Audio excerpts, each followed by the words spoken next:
Everyone আসসালামু আলাইকুম। সবাই কেমন আছেন? আশা করতেছি ভালো আছেন। প্রথম রোজা রাখবো, তার জন্য কিন্তু এই তো গরুর গোশ রান্না করবো, মাংস কেটে নিচ্ছি। কারণ আমার মেয়েও কিন্তু রোজা রাখবে। আমার মেয়ে সব টাইমে রোজা রাখে।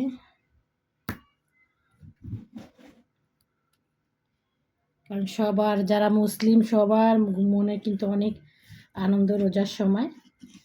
কারণ এক বছর পরে একটা রমজান আসে, খুবই ভালো লাগে রমজানের টাইমে। অনেকের কিন্তু রমজানের টাইমে কিন্তু রোজা রাখতে কষ্ট হয়ে যায়। যাই হোক, আল্লাহ তাআলার কাছে সবার জন্য দোয়া রইল, এই রমজানে যেন সবাই যেন রোজা রাখতে পারে, ছোট বড় সবাই। কারণ আমরা মুসলিম, আমাদের কিন্তু রোজা রাখাটা একদমই জরুরি।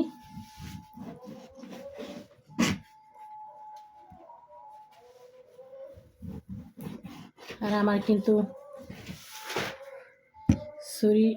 ছুরি আনার পর থেকে আমি ছুরি দিয়ে কাটিং করি। আমার মানে অভ্যাস আছে, যখন বাইরে থাকতাম তখন কিন্তু ছুরি দিয়ে কাটতাম।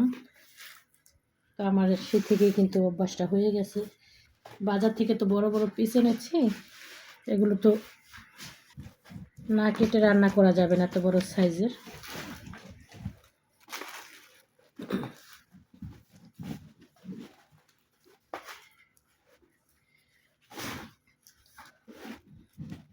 সবাইকে রমজানের অনেক অনেক শুভেচ্ছা রইল, আর সাথে দোয়াও রইল সবাই যেন রোজা রাখতে পারে, নামাজ পড়তে পারে, সবাই যেন ভালো থাকে।